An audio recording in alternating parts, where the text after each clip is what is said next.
and then our friends with communications upstairs in 307. So 309, so thank you.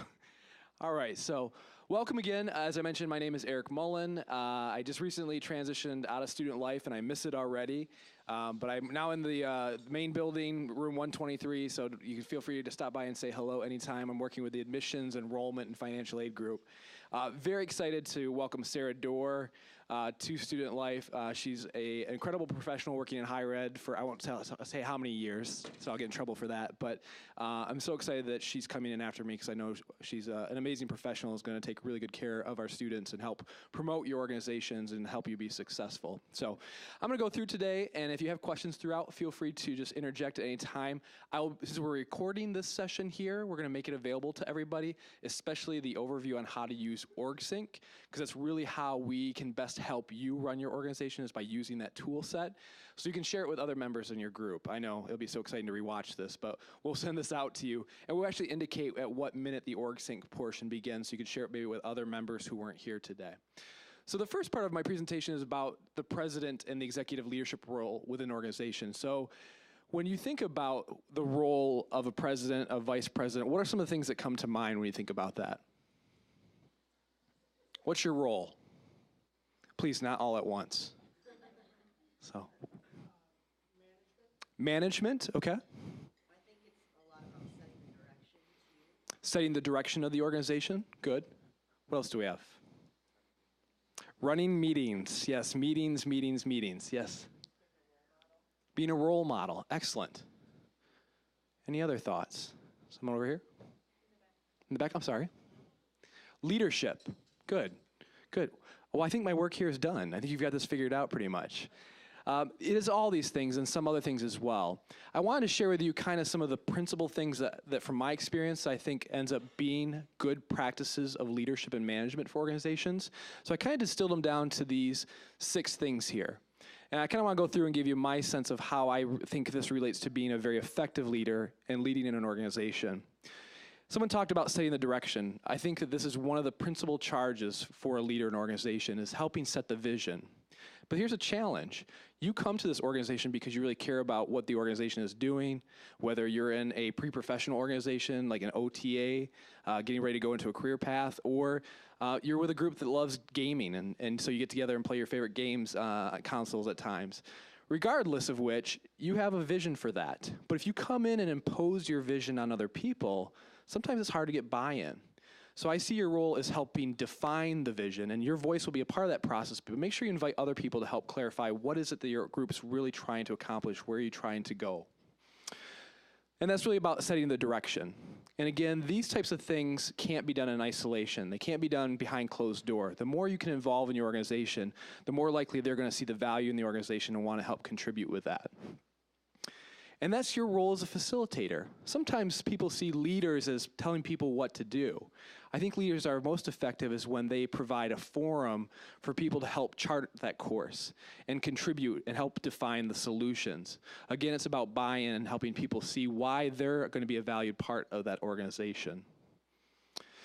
And one of the principal tool sets that you use in that capacity is delegation. You need to find out about who's on your team, where their talents are, sometimes where their boundaries are too. And when jobs come up, don't take it all on yourself. Is anyone here under the philosophy that if you want to get something done right, you got to do it yourself? Anybody out there like that? I used to think that too. And then what happens to us folks? Stressed, overworked, burnt out. I had to realize that this is an important tool set for any effective leader. Find out about who's on your team. What do they like to do? Where's their skill set? Where do they want to go in the future? And when you have action steps and projects that come up that are in their wheelhouse, find a way to connect with them and allow them to take and share some of the load with the organization. And for me, that creates an inclusive environment. The more you can welcome people and find them a way to connect with your organization and feel like their voice is heard, you're going to have people who will stay with you even through the toughest of times. And there's a lot of ways you can do this, but the more you can create an inclusive environment, the stronger team you're going to have. And lastly, though, I want you to see that if you're the chief officer of your group, you're kind of where the buck stops. So you need to make sure that you're going through good processes and making thoughtful decisions and consulting with your advisor, because if something does go wrong, you're ultimately going to be held accountable.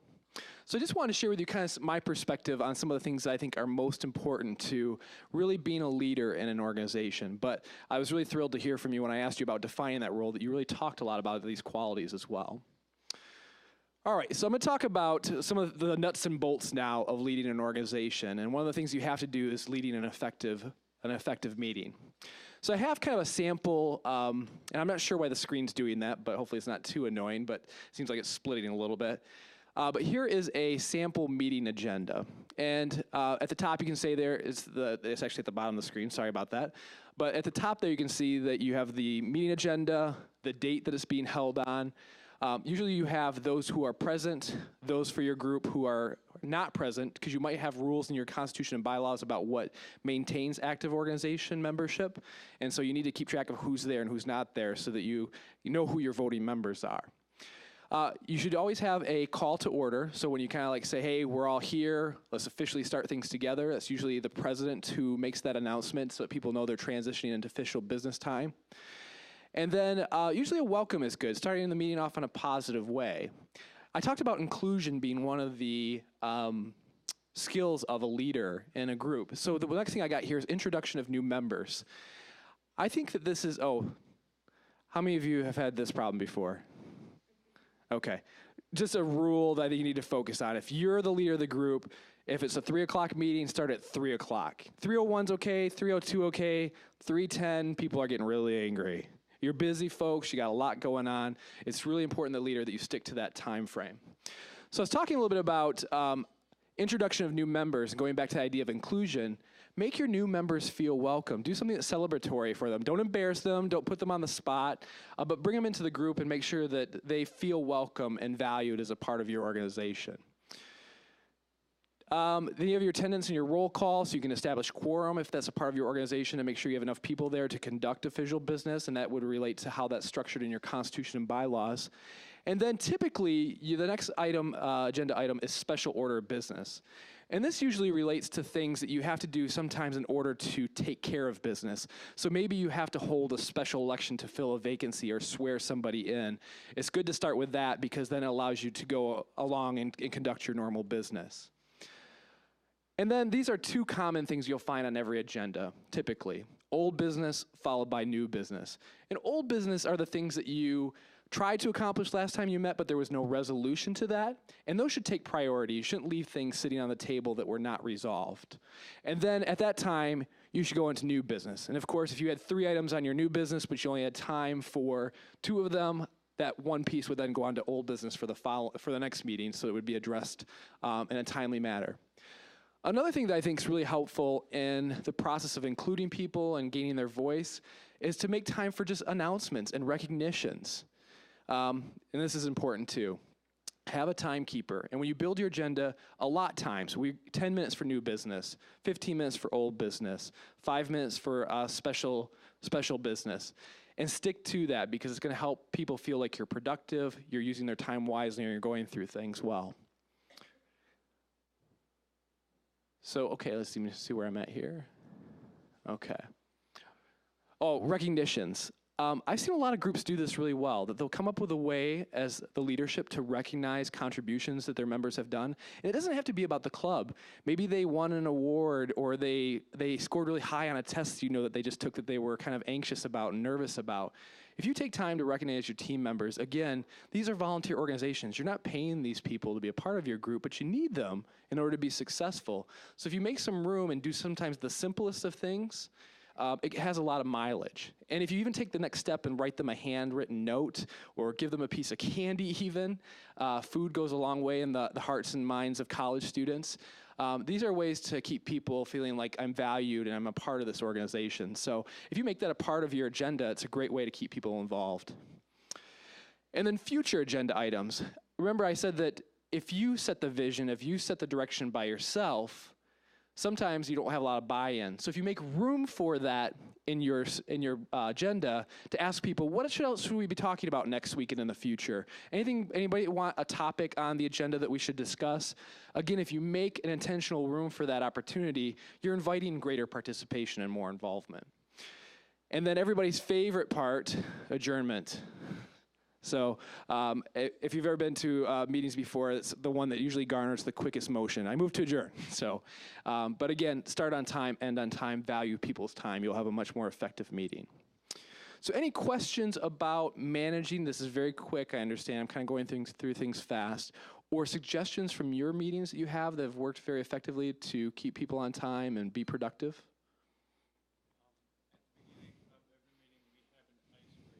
Okay, good. So as a way to make people feel welcome and included, what group is yours?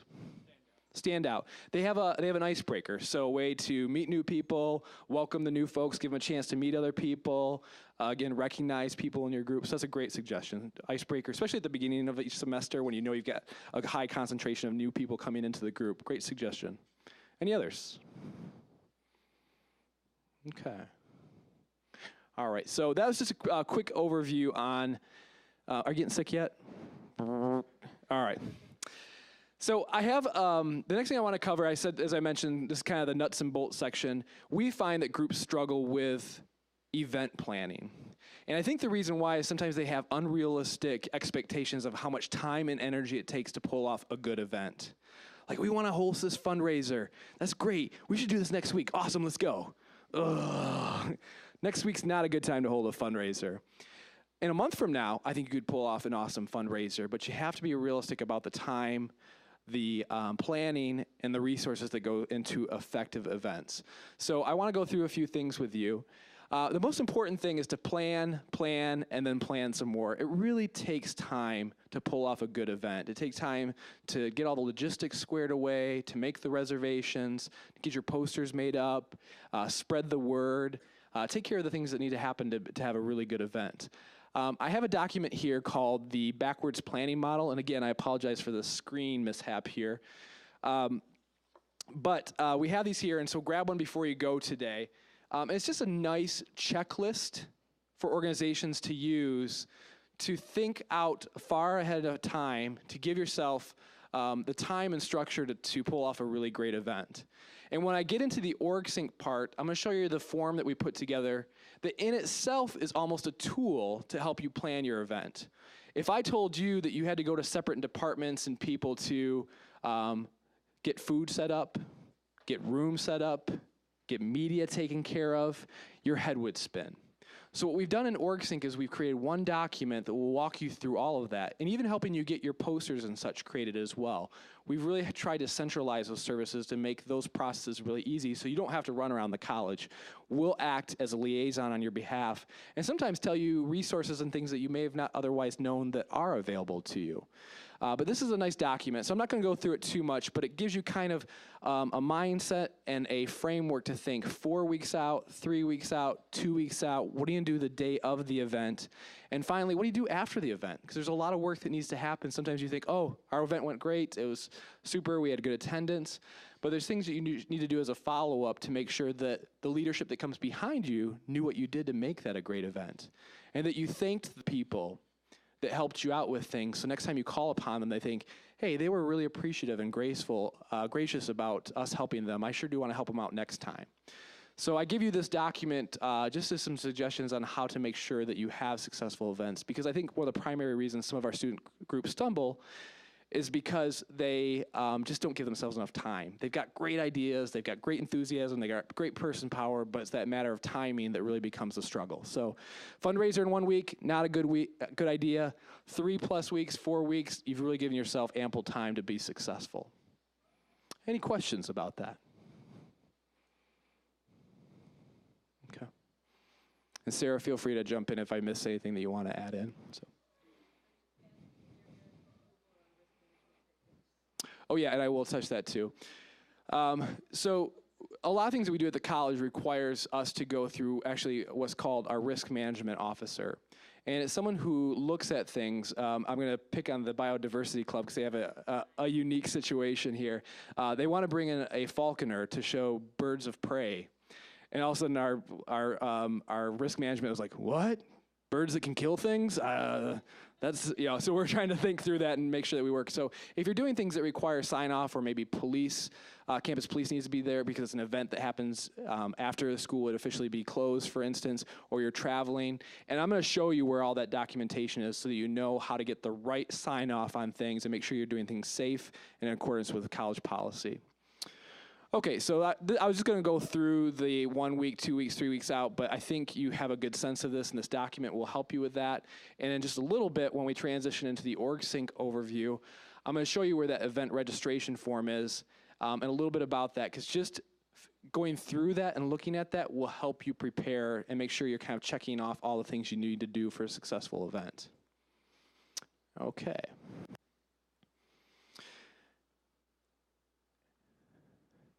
And I want to mention too, and I'm going to come back to this in a little bit, but all of the things that I talk about here today are really kind of neatly and well organized at this website.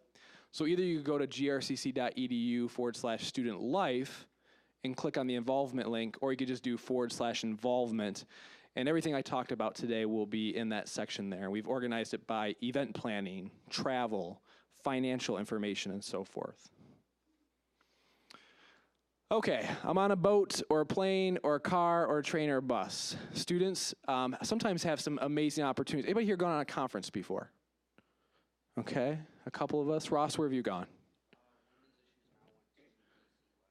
Okay, so Women's Issue Now went to DC last year. How was that experience? It was awesome. What was the learning like for you there?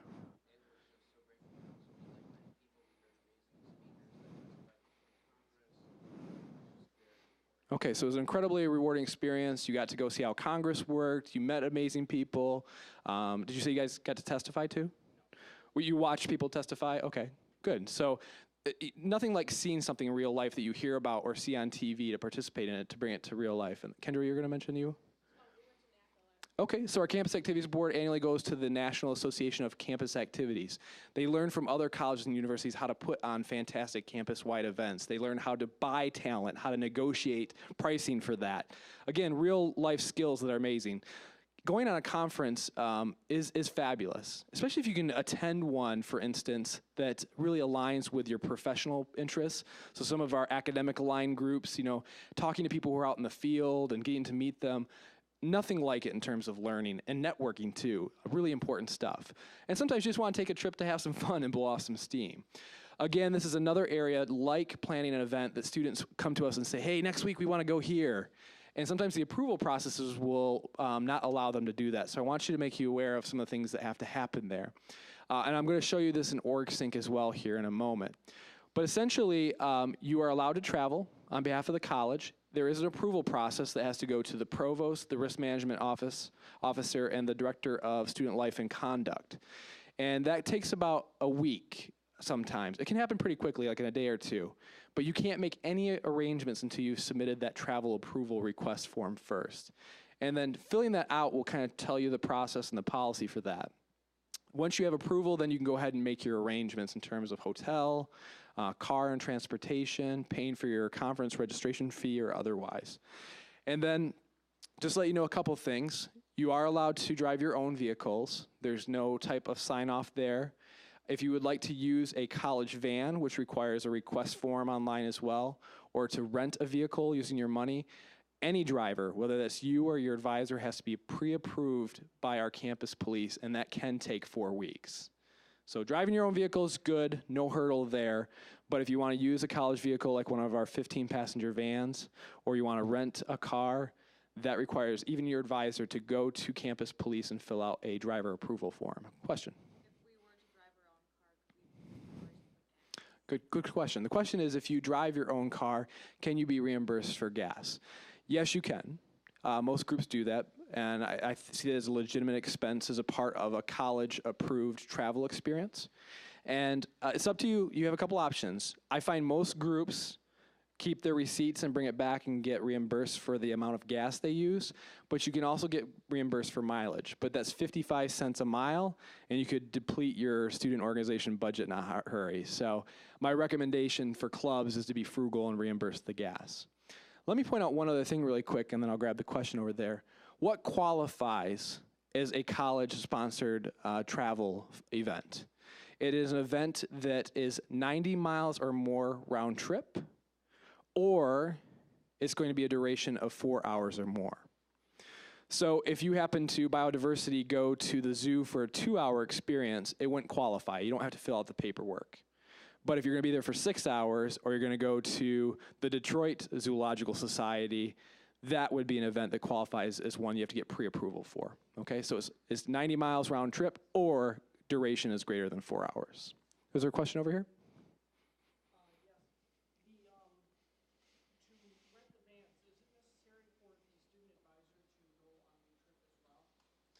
Yes, yep. We recommend that an advisor go with you. And there, just to let you know too, this is a great question. The question is, does an advisor have to go with you? We recommend in all circumstances that an advisor go with you. If you do rent a college vehicle or rent a vehicle on behalf of the college, they have to go with you.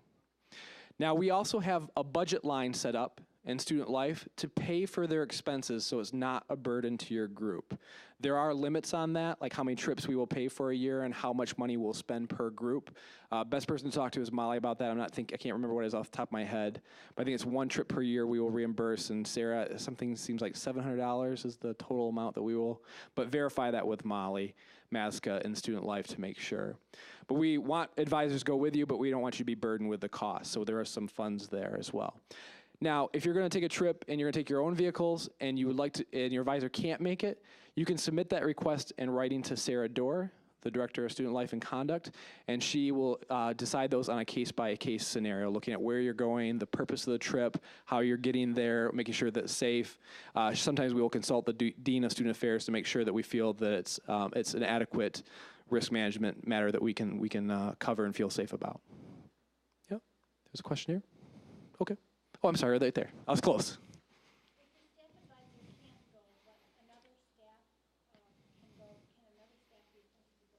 Yes, yep. If another college employee can go in their stead, that's fine too, and that's happened on many occasions. Yep.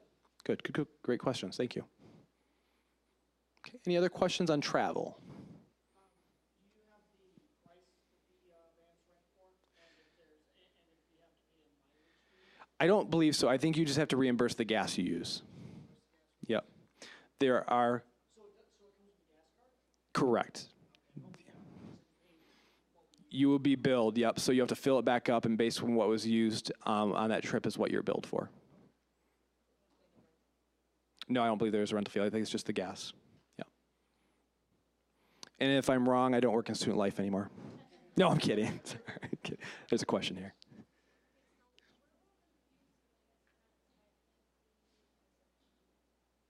What group are you? Nope, your group, you're a recognized student organization. Yep, there's a first year and a second year. You're kind of the same group, but your budgets are split up for reasons that's kind of been historically established. Other than what we raise for ourselves, like doing fundraisers, do you have another budget? I think only the second years get a budget.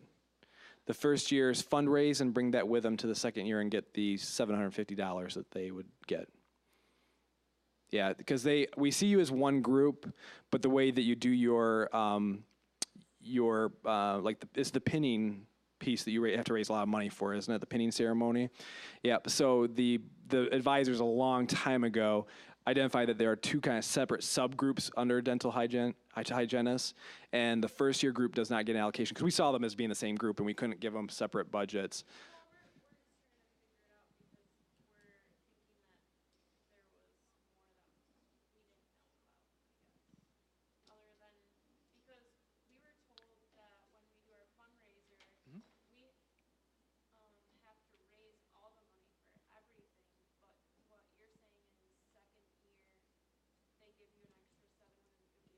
It depends on the year of how much money has been approved for an academic organization, and I believe this year it's $750 is this year. So if you're an academic organization, yeah. So the second year's group does get the allocation, not the first year. But the first year does bring the money they fundraised over to when they are second years. So they bring the money with them from their first year fundraising plus the additional money. I don't know, maybe your advisors have that designated for something, so you might want to talk to them exactly about that. I'm not sure how that's historically been spent, but I believe it goes towards your primary function of your pinning ceremony. Yep, question back here.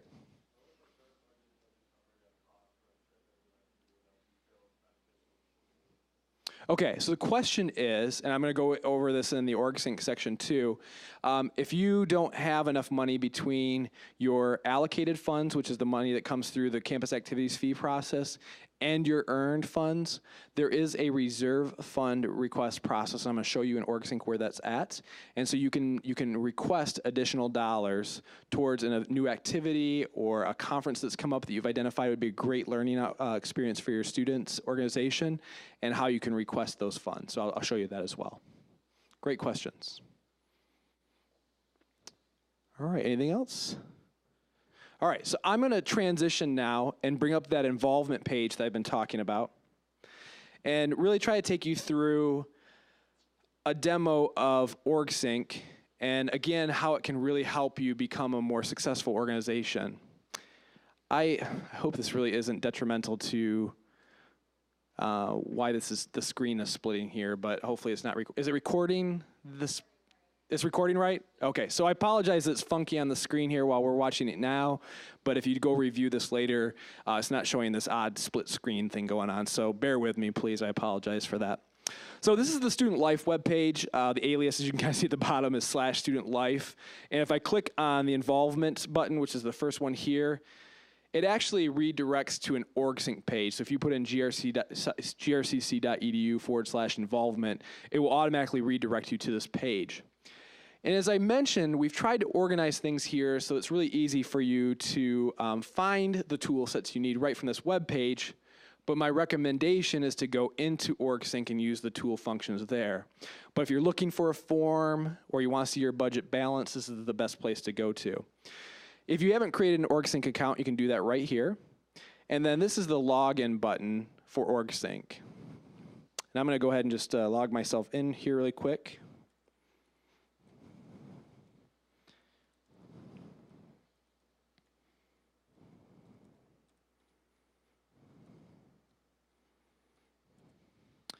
Okay, while that's connecting. Okay, so I'm going to go back to the involvement page.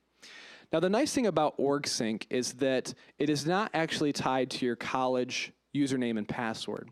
So when you create your account, I'm actually suggesting that you use your personal email address, because you could still be affiliated with your group at GRCC when you transfer to a four-year institution or you leave and go out to the profession and be an alumni of that group and maybe get invited back or to help with an event or something like that. So I think there's a lot of value in keeping former members of your group connected to your group, and I'll show how you can communicate just with them, but you can take this with you.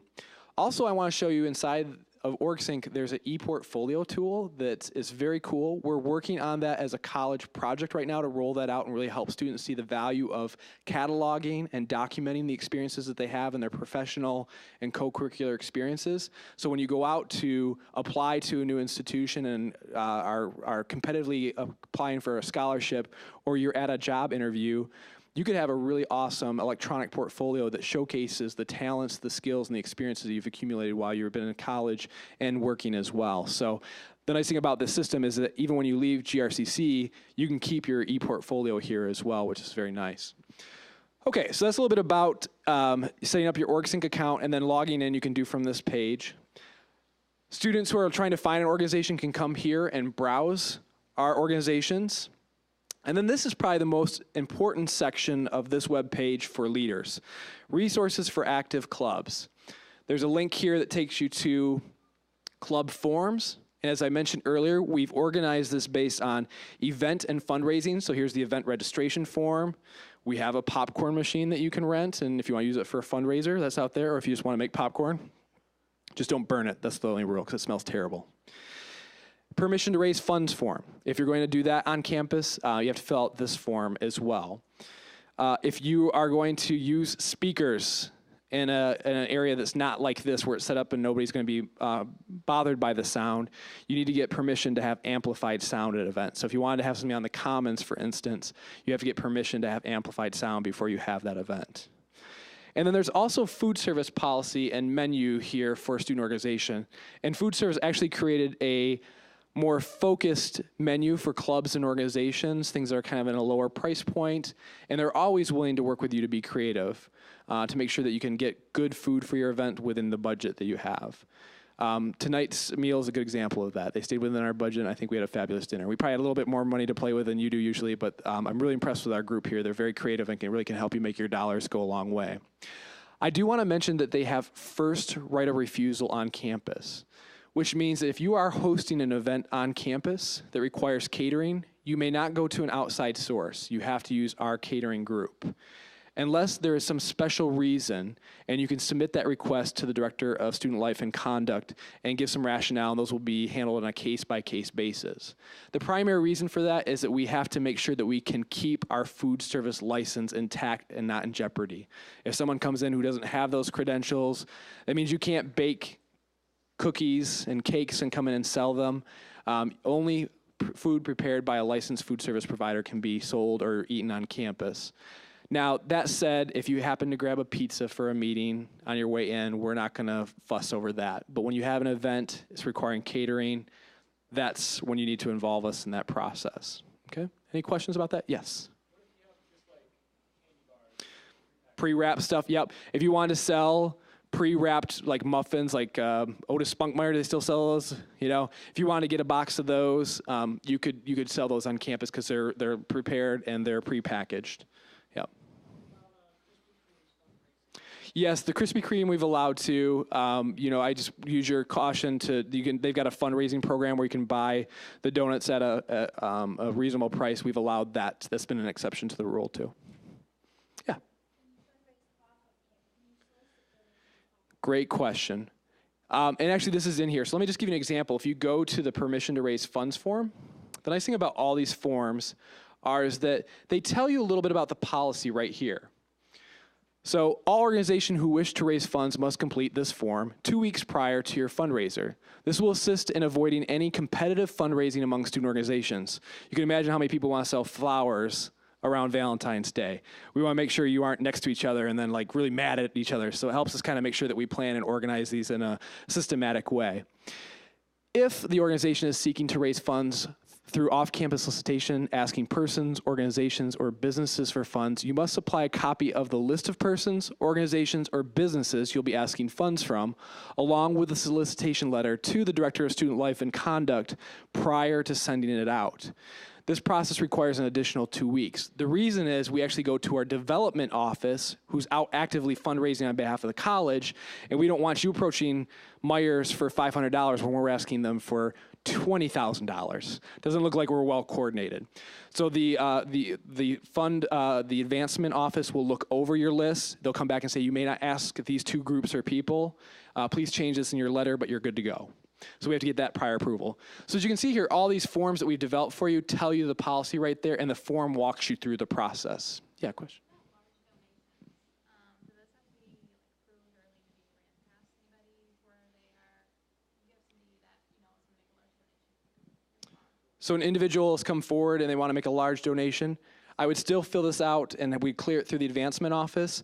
And then a lot of times if it's a large sum, we can actually have that written to GRCC Foundation, then move to your club, and then that person can get a tax credit issuance, acknowledgement of their giving to your organization, instead of just writing out to the GRCC Nursing Club or something like that. But we clear it first through advancement, have them write the check to them, we'll move it to your club budget, and then they'll get that tax acknowledgement. Yep.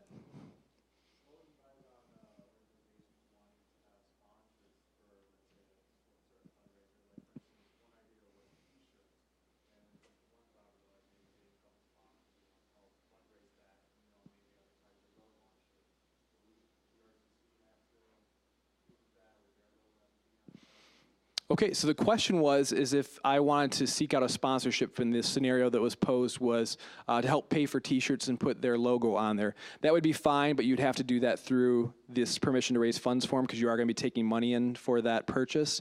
So this form would be there, and I think it would be the Director of Student Life and Conduct's discretion to look at that and decide, does it have to go to advancement or not? And they would let you know, like, hey, I'm deferring this decision until I talk to the advancement officer, and I'll let you know if it's okay or not. So some of these kind of unique scenarios are handled on a case-by-case basis, but it is still fundraising to get a sponsor. Yep, good clarification, thank you. Okay, So going back to the involvement page here, I'm showing you where the forms are at. So there's the ones that all relate to event and fundraising.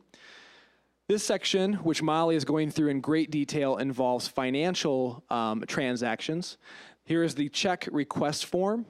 So anytime you would like to pay an invoice, a company is giving you an invoice that says, yes, we'll print you 100 t-shirts at $5 a piece with a $25 setup fee, here's the invoice. Or you went and bought something and had the receipts and get reimbursed, this is the form that you fill out. Just a quick heads up on this. You should take whatever documentation you have to any of our printers on campus, scan your card, hit the arrow button, and it will take you to a section where you can actually email the documents to yourself. You'll need to upload that PDF to this form. We also require that you put in the email address of your campus advisor. We won't pay anything until they've given the okay. So actually, when you put in their email address in this form, you upload the document, you hit send, it goes to your advisor first. I see Harry Lou in the room, so he's gotten many of these before. He looks at it, he gets a simple link, he looks at what you had said, he looks at the documentation, he says approved. And then we get notified, and then we process that and let you know when the check will be sent to you. You get a confirmation that it's being processed, and that will be mailed to your home, or the address that you provide on the form. Now, Sarah's getting set up with a procurement card. So if there are things that you need to buy outside of, like maybe you don't have the money to front for the t-shirts, if you talk to Sarah in advance, you need to give her some time. Again, don't come in and be like, hey, tomorrow can we order this? Send her an email, make time to meet with her. She can use her procurement card to buy something for you where you may not have the money in advance. And then we will take that and actually just take the money out of your club budget and pay for that credit card, okay? So it's available to you. It takes a little time to set that up, so make sure that you're giving us ample time to help do that with you, okay? We actually can also help you if you're doing fundraisers by providing a cash box. There's a week lead time there, but if you need some cash to make change for people if you're selling things, that's available to you there. And we can also issue you, I don't know if they're working right now, the Raider card readers. We were having a little problem with them for a while with the software. Okay, we think they're working, but we actually have a wireless Raider card reader that you can check out. That way you can accept cash and checks from people, but then you can also run their Raider card to pay for your fundraiser or what you're doing as well, which is kind of slick. So there's a link there for that. Now, someone asked about additional money. This is where you would go for additional reserve funds. Student Congress Reserve Funding Request Form. You probably have heard that Student Congress is currently suspended right now. They're going through a reorganization process. So Student Life is managing these business processes at this time. So this process is still available to you. So you can come here and fill out these forms. It gives you some information about what you need to do. And this is the one instance that I would highly recommend consider downloading the PDF. You may never submit any of these forms using the PDF. I was teasing a group whose advisors who will download the PDFs, hand fill them out, and mail them to us. That's not the purpose of OrgSync. It's to automate all of this. But this is a pretty in-depth form if you would like to request additional money. So what's kind of nice is you can download this PDF and see what's going to be requested from you. So you can kind of go gather that information and then go back to the form and have it all in. Because I'd hate to see you try to fill it in all at once, like, oh, I didn't know I needed that information. So if you actually download the PDF version of that, you can see all the information that you're going to have to put in to request funds. That way, when you're ready to submit the form, you can have it all in front of you and submit that pretty quickly. Yeah, question over here.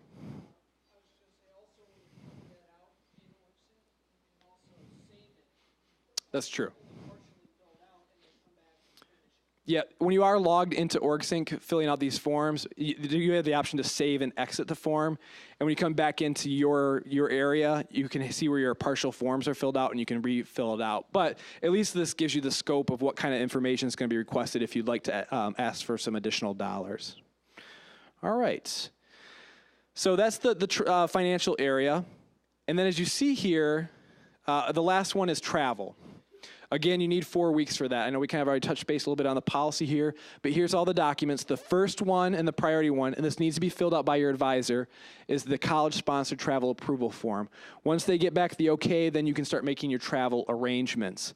There is the van rental request form. If you're going to do that, though, what do you need to have done?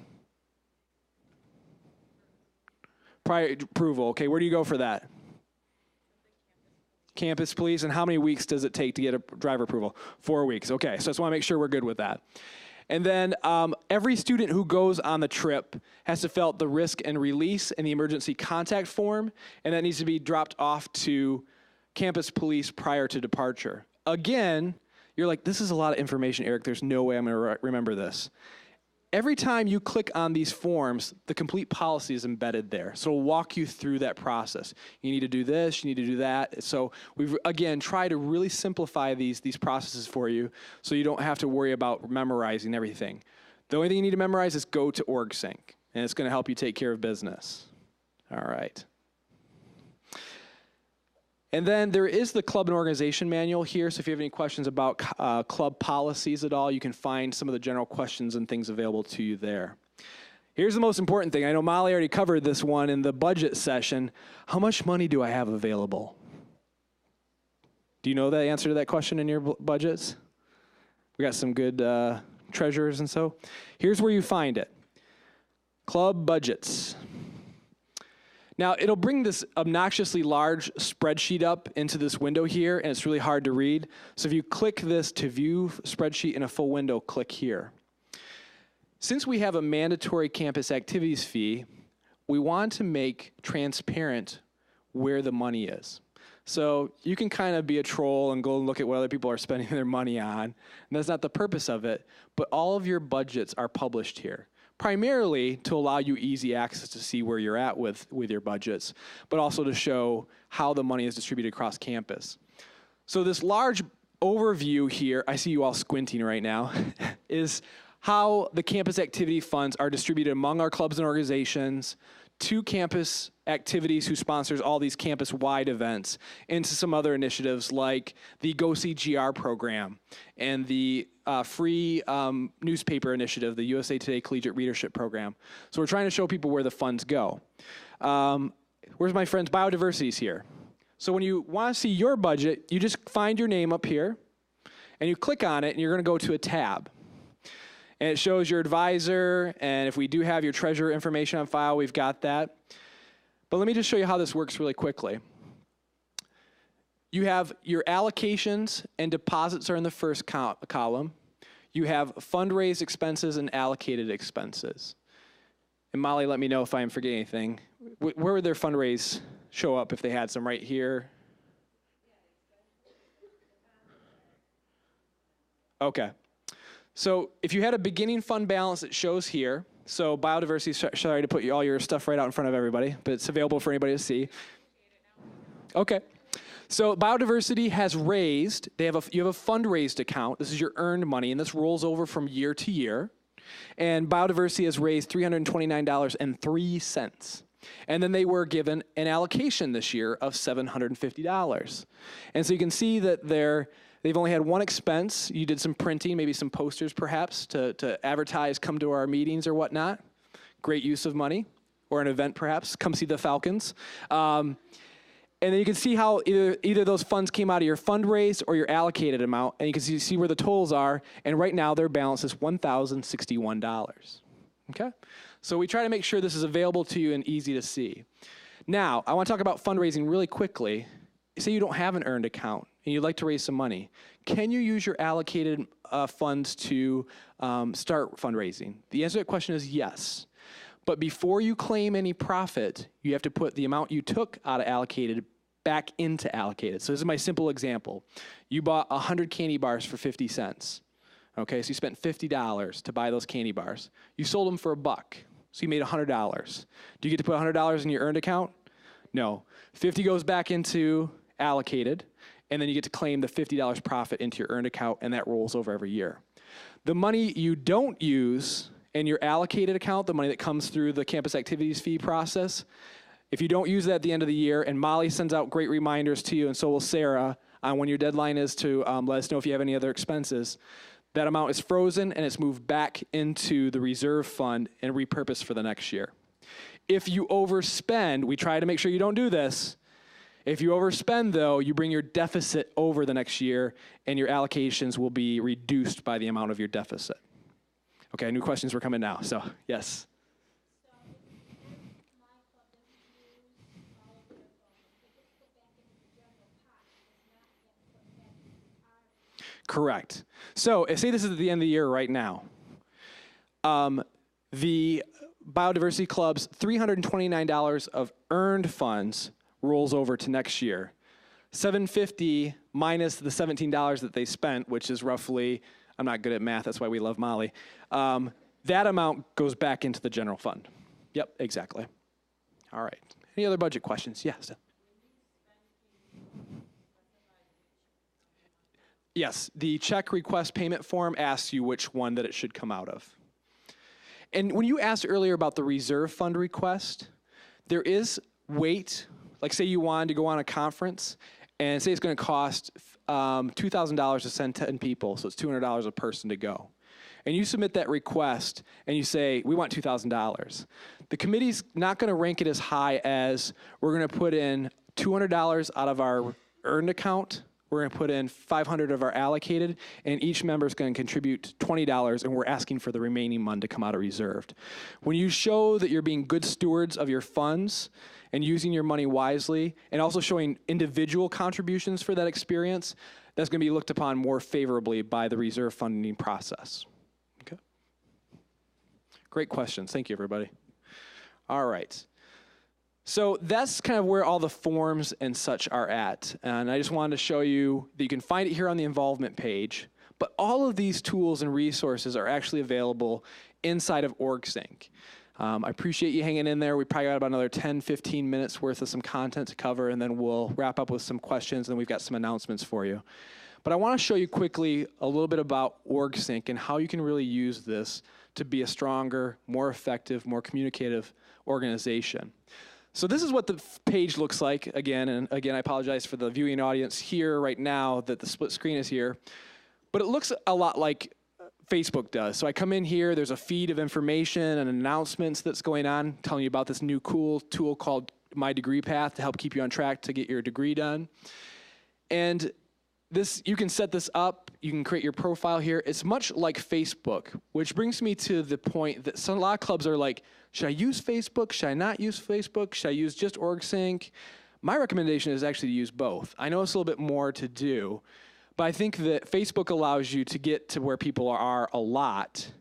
But this tool set, if you use it properly, will complement that and also allow you to build information and resources for your clubs that will last beyond you and make sure that your organization keeps being successful when you graduate, you transfer, and you move on. Right now, you can link your personal OrgSync account to Facebook, so you could post inside here and it'll go to your Facebook feed too. They're working on an integration between OrgSync groups and fan pages, and that would be really cool because you could post it just in OrgSync and know it's going to show up on Facebook and you don't have to duplicate that effort. So look for that coming soon. Now, once you're in here, I mentioned that there are my tools, the Eportfolio. I just want to show this to you briefly. I kind of went in and tried to set mine up, but this is a place where you can record your involvement activities, your academic honors and accomplishments, your employment history, documents that are examples of some of your best practices and work that you've done. And you can publish this to a website and share with future employers. And it displays it in a really nice website, easy to use. So I just want to show you that tool set. But I'm going to go back to the community area. And organizations I belong to will show up here. And since I'm an admin, I kind of have access to everything. I talked to campus activities, and then they said I could use their group as an example for today. So now I'm going to go from the community level to the organization level. And you can write things in the feed for your group there, reminders and such. But I want to walk through the tool set on the left to show you how this can be a very effective organization. The first thing is how you manage your membership. So when people go to OrgSync and they set up their account, when they go to organizations, it will say join an organization, and they can browse the organizations. They can come across biodiversity and they can request join. And when that happens, they're going to show up right here for your administrators to see, oh, sweet, we got 3 new people that want to be a part of biodiversity. And all you got to do is hit accept. And then they're in your club. You can invite people. If you know their email addresses, you held a recruitment table event, a tabling event, and you got their email addresses, you can either send a link to people, you can post this on your Facebook page, or you can put a little note to people like, hey, thanks for expressing interest at our table. Please consider joining us on OrgSync so you can stay in touch with the many things that we're doing. So that's how people can get into your group. Now, the other thing is that you can sort by people. And OrgSync has just recently simplified how you can create different groups within your organization, like who are the officers? Who are your alumni? We want to form a special committee who's planning our pinning ceremony. So you can go in and create that. Like, I'd like to make a note right here, though, that they have given a really nice tutorial of how groups work. So if you wanted to, you saw it was in the upper right-hand corner when you're in the people section. If you walk through here, it will show you how to set up groups and manage that function. And this comes in handy when I talk about the next section here. So I can look at all people in my group. I can look at just the administrators, the officers, the fans. Now, campus activities in their constitution, they can only have 10 members, 12 members, I think, so it's a limited or 15 members. But they've created a group of fans who want to stay in touch with the things that they're doing. So that way they can have people in their group, but they're not official members per se, but they can still communicate with them. And they also have alumni. So if they want to stay in touch with their alumni, they have a means to do that as well. Okay. So how this helps you is when we go to the next tool, which is communication. The most important things I think here are both news posts and messaging. Say you want to invite your alumni, messaging, I'm going to go there, to an event you're having, and you want to see if they can help be a part of this event, maybe talk about making the transition from GRCC to a transfer institution. So I can go to my lists, and I can see my groups are here. So I just hit alumni, and then you can see they've already pre-populated the 40 people who meet the alumni criteria. And since you set this up with not your GRCC email address, you can put a subject in here and put in a message, and off it goes just to your alumni. You can do this with all group members. You can do it with committees who are working on separate projects. So it gives you a really easy way to reach out to people. So that, again, was at the communications under messaging. You can do polls in here. When do we want to host this event? Get feedback from your group, maybe because you missed having this on an agenda. You could also actually text your members. I would suggest using this function a little sparingly, because if you text them all the time, they're going to get mad at you. You're going to make them go over their texting plan. But if you have to send out like kind of a last-minute reminder, or you really want to make sure people attend something that you had set up, this is pretty cool. You can go in and actually select the people who've opted in to receive text and text them right from inside of OrgSync. And then the last one is news. And this is actually very similar to messaging your group, but it also creates a news story inside the feed in your group. So it's similar to messaging, but it will create a news post inside of your organization. So you give it a title, you write out your message, you click send as an email, and it's going to go to everybody in your group. You can upload an image and then post it. And that way it posts both inside of your organization, but goes right to your members as well. I think you can only do that as just a group wide, though. You can't specify alumni, so that's where the messaging comes into play. Now, a calendar will show all the events that you've uploaded into OrgSync. So you can list your meetings, your special events, your fundraisers here. This is a graphical interface, so it shows a true calendar. But where you go to add an event is under events and event list. And you create an event right here.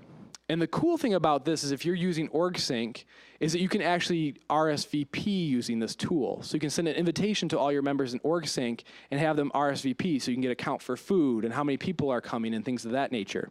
So if I just put in here test, for instance, and then I say it's a one-time event, we're going to have a Halloween party on the 31st. It starts at 7:30 p.m. and it's going to end at 10 p.m. It's going to be at, and I did fill out the event registration form 4 weeks ago, so it's going to be in the Raider Grill. You know, I'm going to put just RG there for short. And I can put in a little description there, and then I hit next, And who can view this? Do I want just members of my group, or do I want the whole campus to be able to see this? So maybe this is an open event. And then who can participate? Is there a cap on this? No limit? Who should see RSVPs? Just the administrators? And then if you have a form you want people to upload, you can create that in the form section and attach it here too. So maybe you want to get some information about your people who are coming. Maybe they're entering a costume costume competition or something. But you can create a form and link it here too. And the one thing that I wanted to point out here too is if you, under the step 2, request to share on community calendar, when you submit this event, a notice goes to Liz Tyrell and says, biodiversity would like to share this with the campus community. If she approves it, it goes onto the community feed. So anybody who logs into OrgSync will see your event notification. So that's kind of a cool way to add another layer of promotion for your group too. All right, so that's events. Let's talk about files. I've seen this happen a lot of time. Great functioning organization, core group of leaders, they all transfer at once. What happens to the group? There goes the group knowledge, the group information. And if it's all in Facebook or if it's all in Google Docs, you might lose access to really important stuff. So the file section of OrgSync will allow you to create file folders just like you would on your hard drive on your computer and upload documents that the organization really needs to have. Event planning information, meeting minutes, agendas, things of that nature. And all of your members have access to this information.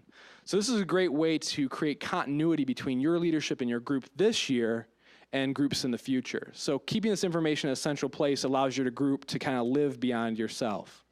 You can upload photos here if you'd like of your events and activities. You can create to-do lists. I talked about delegation being a really strong form of leadership. If you have a big event coming up, you can go in here and create a to-do list for that event, and you can actually delegate right inside of here the action steps that need to happen and deadlines, and it'll go right to your members inside the group. So this is kind of a very powerful tool in order to share kind of the resources and responsibilities within your organization. We don't use the treasury function here. All of our budget stuff is done through the forms, which I talked about. And that kind of covers most of the main functions. But I just wanted to show you how easy it is to manage your members in here, keep them organized in groups that make sense to your group and organization, how you can then communicate to them from one separate place. You don't have to keep a separate email list. It'll be here. You can even text people, how you can keep documentation so that it carries from group to group, and also have access to forms.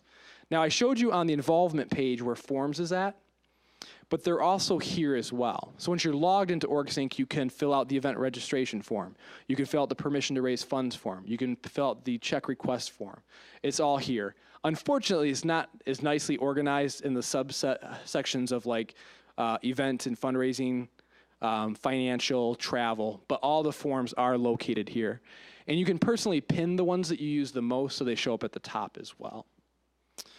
Okay, I covered a lot of ground in a very hot hurry. So I'm going to open up for some questions and answers, and then we'll transition from this session to some announcements and go from there. So yes, question here.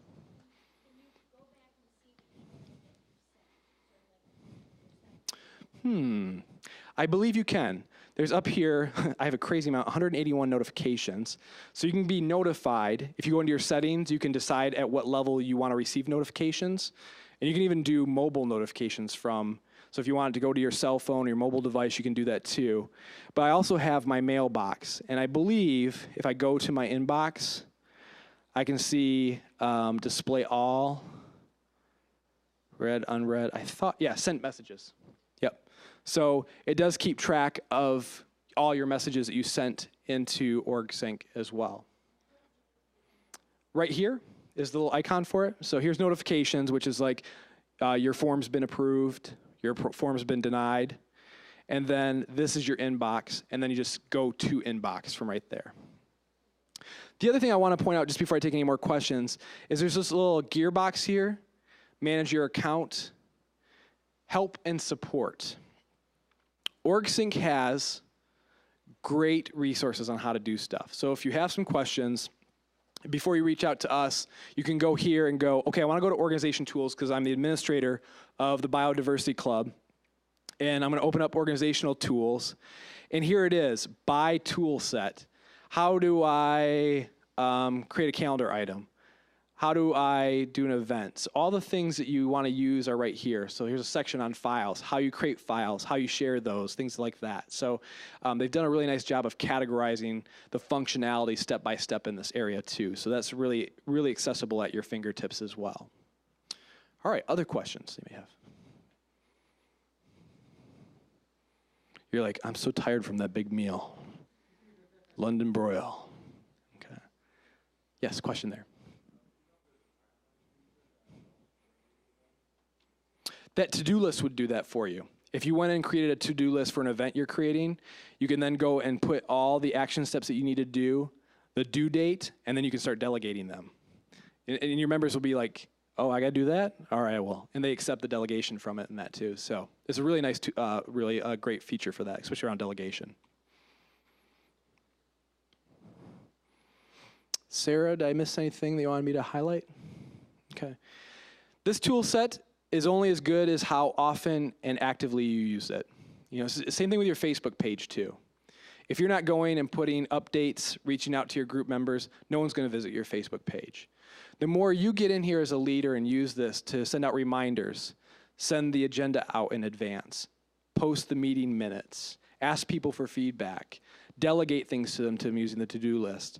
This can be a very powerful tool and simplify your role as a leader in a student organization. And we're here to help. So if you have any questions, let us know. Okay, any other questions before we transition?